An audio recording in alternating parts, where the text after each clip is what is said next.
Salut tout le monde. Aujourd'hui, la vidéo va être plus longue que de l'habitude. J'aimerais ça qu'on parle un petit peu, là, pour ceux qui ont peut-être oublié ce qui se passe avec les logements depuis les 4 dernières années, même je te dirais les 5 dernières années. Il est temps qu'on fasse quelque chose.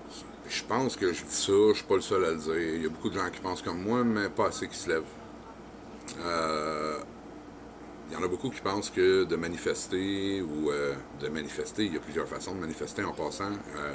Oui, on peut faire du piquetage sur le coin des rues, mais on peut aussi faire des moyens de pression à la même manière que le gouvernement fait des moyens de pression sur les Québécois ou sur les Canadiens quand ils ont besoin de faire des changements, comme par exemple, présentement, essayer d'éparpiller les masses à travers le Québec pour essayer de créer des nouvelles grosses villes ailleurs. En tout cas, ça c'est mon avis. Présentement, là, on est en 2025, fin juillet. Il y a plus de 5000 familles. Puis je dis ça, c'est un chiffre à peu près. Ça peut être plus. Qui n'ont pas de logement présentement. Qui sont dans la rue.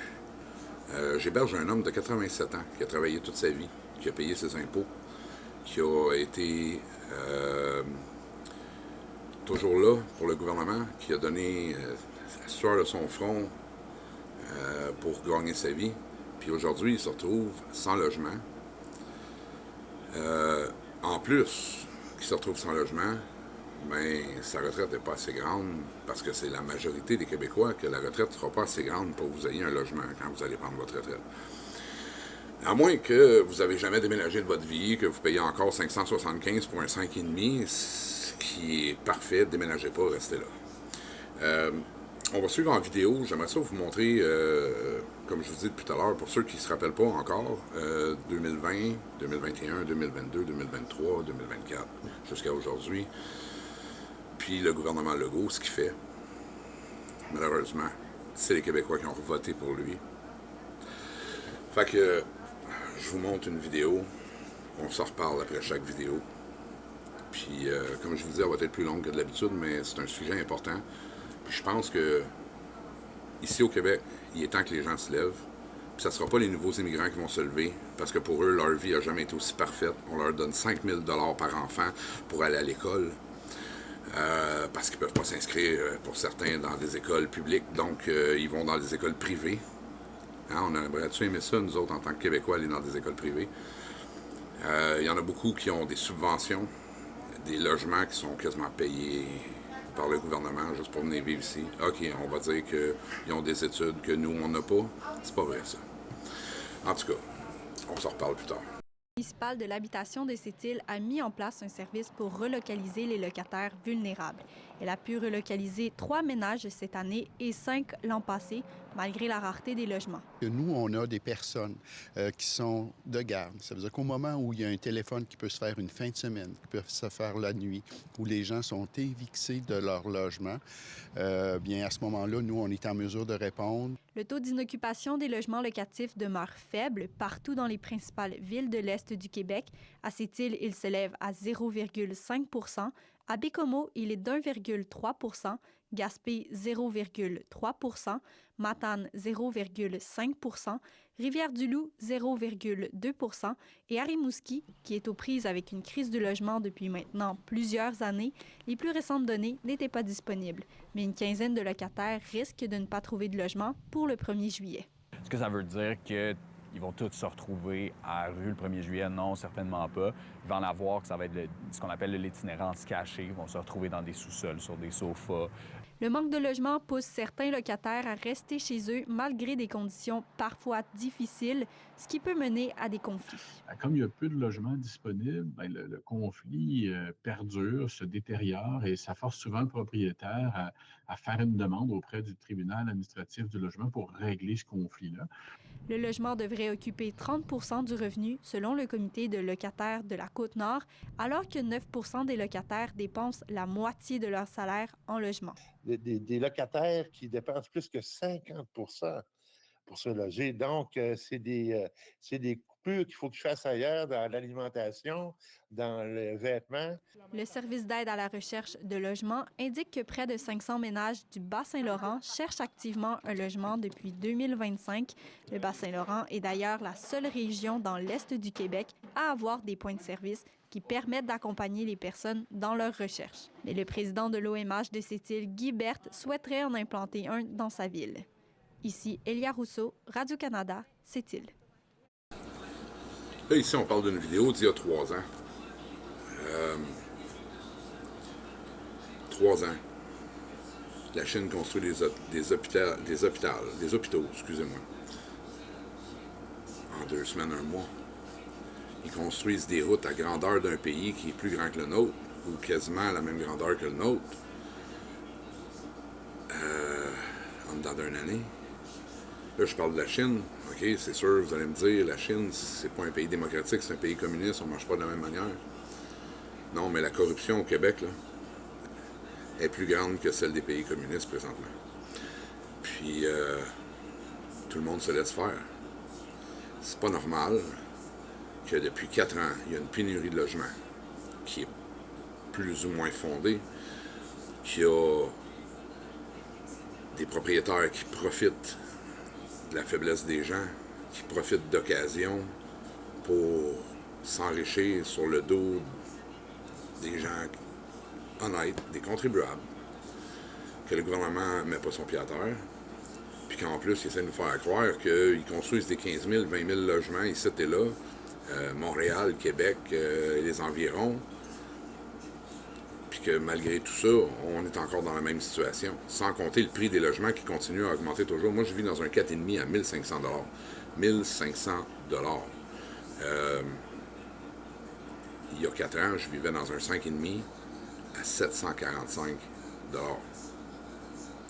J'ai eu une maison à 600 $. J'ai vécu dans des 6,5 à 800 $. Puis je veux dire, je dis ça, puis je sais que vous autres aussi, vous l'avez vécu, ça. Puis pour certains, vous êtes encore là, avec des petites augmentations ici et là de 25 %, je ne sais pas trop c'est quoi la réglementation là-dessus, que vous pouvez refuser d'ailleurs, hein, n'oubliez pas. C'est pas normal. C'est pas normal. C'est quand on va être à bout. C'est quand que le monde va être à bout. C'est quand ça va être assez. Je gagne 26 $ de l'heure. J'ai de la misère à nourrir ma famille. Je travaille tous les jours. Un TikToker, il est sur l'aide sociale, puis il se paye des oui, puis des switch. Vous savez très bien de qui je parle.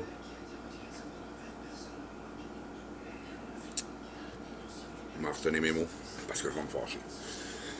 Et à un moment donné, là, il faut que le monde se réveille. Il faut s'organiser. Il faut crier haut et fort que c'est pas le Québec qu'on veut avoir. C'est notre pays. C'est notre province. Nous sommes les gens qui élus des gens pour faire à notre place ce que nous on veut, ce que nous on a besoin, dans le meilleur du possible, logiquement. Il faut se réveiller. On va suivre avec une autre vidéo. Celle-là date d'il y a 3 ans. On va y aller avec une vidéo qui date d'il y a 2 ans. Il y a un sujet qui revient, c'est l'inflation. L'inflation, c'est le sujet qui est pas mal sur toutes les lèvres depuis le début de la campagne. S'il y a un moment où on perçoit clairement cette hausse du coût de la vie, c'est lorsque vient le temps de payer son logement. C'est la dépense la plus importante des Québécois. C'est une dépense aussi qui est très, très difficile à réduire. Dans le domaine de l'habitation, depuis quelques temps au Québec, ça brasse pas mal. Bonsoir à tous. La crise du logement jette au moins 600 ménages à la rue au lendemain du 1er juillet au Québec. Cet été, la crise du logement a atteint un niveau sans précédent, mais déjà en 2019, il y a des groupes de défense des locataires qui tiraient la sonnette d'alarme. Ça fait 14 ans que le taux d'inoccupation n'a pas été aussi bas pour Montréal, Laval et Longueuil. Montréal vit en ce moment une pénurie de logements abordables. Les prix sont à forte hausse. Sauf que pendant les premières années de son mandat, le gouvernement Legault semblait pas trop s'inquiéter. On n'est pas en pénurie, on est en rareté. En 2020, la pandémie frappe. Il y a plein de monde qui perd sa job. Ceux qui la gardent ont beaucoup d'argent à dépenser parce qu'ils peuvent plus sortir, aller au resto, peuvent plus voyager. Il y en a qui décident d'investir cet argent-là en immobilier. Et là, ça fait que le marché s'emballe. Ça crée de la rareté, ça crée de la surenchère. Et il y a une partie de la facture qui est refilée aux locataires. Plus rare et toujours plus cher. La crise du logement continue de prendre de l'ampleur au pays. Il y a une crise à cause de la marchandisation du logement. Les évictions de locataires sont en forte hausse au Québec. Il y a eu aussi un nombre important de rénovictions. C'est légal. Mais la question qu'on va se poser après, c'est est-ce que c'est moral?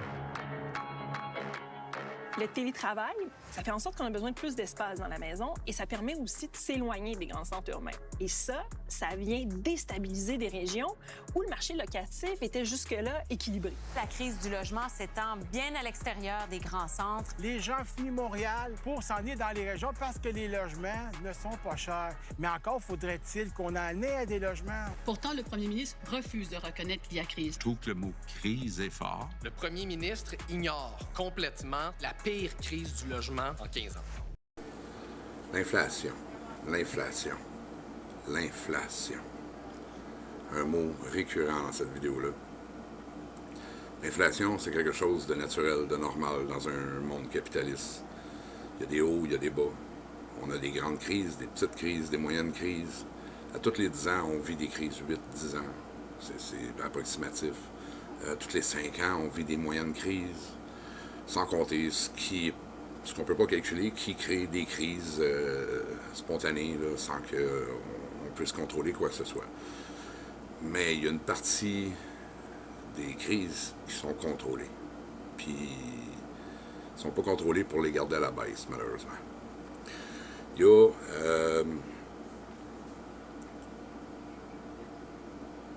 y a des possibilités pour que on puisse changer notre manière de faire, qu'on transforme ce capitaliste-là en quelque chose d'autre, qui pourrait y ressembler, qui continue à défendre la liberté des gens avec leur force d'achat, puis qui continue à être une méritocratie, parce que c'est ce qu'on est, une méritocratie. Hein, en tout cas, je vais parler pour au Québec ici. Si tu es prêt à travailler fort, tu vas faire plus d'argent que celui qui n'est pas prêt à travailler fort. On appelle ça de la méritocratie. Celui qui a une Mercedes, bien souvent, c'est parce qu'il est allé à l'école. Différemment à celui qui se promenait avec sa vieille Honda, lui, il a décidé de lâcher en secondaire 1. Peu importe les raisons qui ont fait que ces personnes-là ont lâché, tout le monde a le droit de vivre comme il veut, puis c'est un choix. Mais tout le monde était capable de vivre avant. Peu importe son choix. Je veux dire, il vivait avec ce qu'il avait travaillé pour, mais il vivait. Là, on est en 2025. Là. Les gens qui sont sur l'aide sociale vivent pas, vraiment. Les gens qui travaillent vivent pas, vraiment. Puis ceux qui vivent, c'est ceux qui ont été à l'université, puis encore, hein, parce qu'on s'entend que je connais des gens, moi, qui gagnent 40$ de l'heure puis qui n'arrivent pas pareil. C'est sûr que vous allez me dire, ouais, mais c'est lui qui a décidé de s'acheter une maison, un gros pick-up, etc. Ouais, mais quand il a commencé sa vie, là, ça n'existait pas, cette réalité-là. Puis lui, il était capable de se le permettre, ça. Puis là, aujourd'hui, il arrive, paf, un gros coup de vent qui rentre d'en face, puis il est obligé de se revirer, puis de commencer à serrer sa ceinture. Ce que tout le monde doit faire pendant une crise économique ou pendant une récession. Là, t'as beau serrer ta ceinture, tu vas attendre quand pour parler? Tu vas attendre quand pour te lever?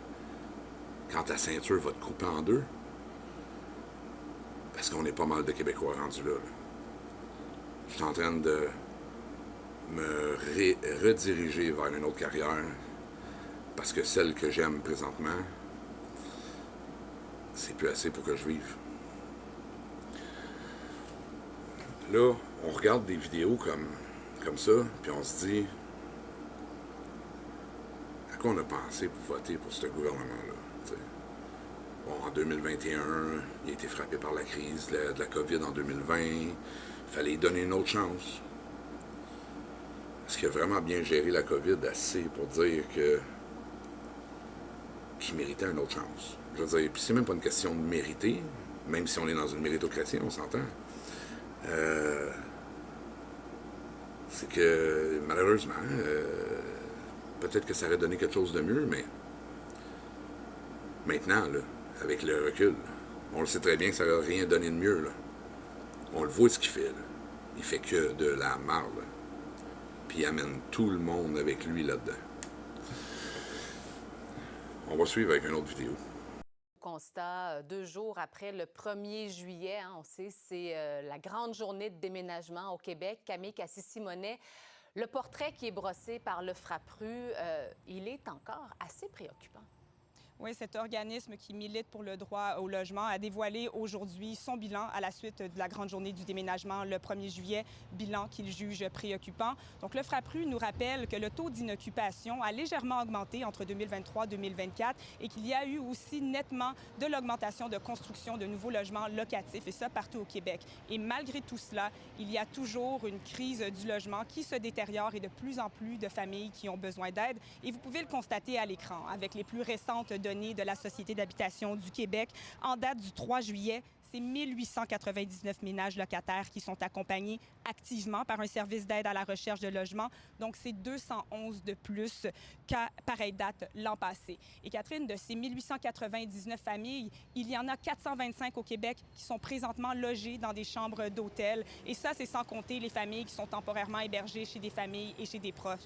Donc, c'est pour ça que le Frappru annonce que, justement, son bilan est assez préoccupant. Le Frappru dit en sorte, en premier lieu, que c'est dû à l'inabordabilité, et ça, on le sait, partout au Québec, des logements, qui est dû notamment à la construction de nouveaux logements locatifs qui sont offerts à très haut prix. Là-dessus, la porte-parole du Frappru. Il y a plus de ménages locataires qui ont besoin d'aide pour trouver un logement, alors que les locataires déménagent moins, alors qu'il y a des mises en chantier de logements locatifs qui se font comme rarement on en a vu au Québec, mais que le loyer disponible à la location est hors de prix. Donc, il y a une hausse extrêmement rapide du loyer moyen au Québec. Et toujours, selon Mme Laflamme, il est impératif que les gouvernements fédéral et provincial doublent leur objectif de nouvelles constructions de logements abordables et sociaux d'ici les 15 prochaines années, sans quoi, selon elle, il y aura de plus en plus de familles, de ménages qui seront sans logis. Merci, Camille. Au revoir. Double leurs prévisions puis leurs efforts pour bâtir des logements pour les 4 prochaines années. Ça fait déjà 4 ans qu'on accumule des gens dans la rue qui ne servent plus à rien pour le système, qui montent des tentes, des campings clandestins sur le bord de Notre-Dame, dans des villes, dans des parcs, dans des arrière-cours, dans des champs. Certains, les plus chanceux, ont décidé de partir sur la route puis de s'acheter nos lots. Tant mieux. Je suis content pour eux. C'est un de mes rêves aussi. Malheureusement, c'est pas donné à tout le monde de pouvoir travailler loin d'un endroit. Écoute, là, ça c'était la dernière vidéo. Je vais vous épargner pour aujourd'hui. Parce que déjà que ma profession, c'est pas journaliste, ça se voit. Là, il est temps qu'on se lève. Il y a plusieurs choses qu'on peut faire. Il y a plusieurs personnes qui sont intelligentes dans ce monde-là. Je pense que tout le monde est intelligent. Il suffit de l'utiliser. Des moyens de pression sur les propriétaires pour qu'ils arrêtent d'ambitionner sur les locataires. Des moyens de pression sur le gouvernement pour que ça avance, que l'immigration arrête de rentrer. Je ne suis pas quelqu'un de raciste, mais on s'entend que ça fait partie du problème pareil, malheureusement pour eux. Là, on est au bout du rouleau. Puis il n'y a personne qui parle. Tu sais, là, aller manifester là, devant ces endroits-là, là, faire venir les journaux. Là. Pas TVA poubelle et des affaires comme ça. Là. Non, non. Faire venir des journaux. Tu comprends?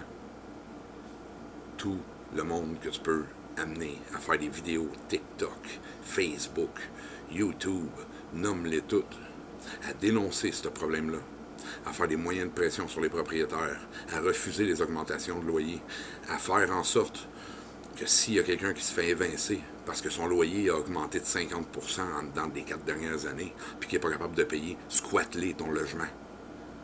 Il est temps que ça l'arrête. Puis ça l'arrêtera jamais si tout le monde laisse ça passer comme de l'eau sur le dos. En tout cas, pour aujourd'hui, ça va être tout. Désolé, c'est mon trop-plein qui déborde. Puis ça ne sera pas la dernière comme ça. J'ai d'autres choses à dénoncer. Moi, je suis syndicaliste. Puis j'ai vu ce que ça peut faire, la force de l'union. J'ai connu la force de l'union. Puis j'aimerais ça maintenant, qu'on reproduise ça à grandeur d'un pays, à grandeur de l'Occident. Qu'on se tanne. On veut pas de la guerre. On donne des tanks en Ukraine. Pendant ce temps-là, on crève de faim ici. Puis nous, on a de la misère à se loger. C'est bien beau vouloir aider les gens, mais à un moment donné, quand tu peux pas, tu peux pas. Là, c'était tout pour aujourd'hui. Puis merci beaucoup de m'avoir écouté. Passez une bonne journée. Merci encore d'avoir pris le temps de m'écouter. Puis pensez à vous abonner, à liker ma vidéo. Puis dites-moi ce que vous pensez de ce que je dis, même si c'est peu ce que je dis. On se revoit là-dessus.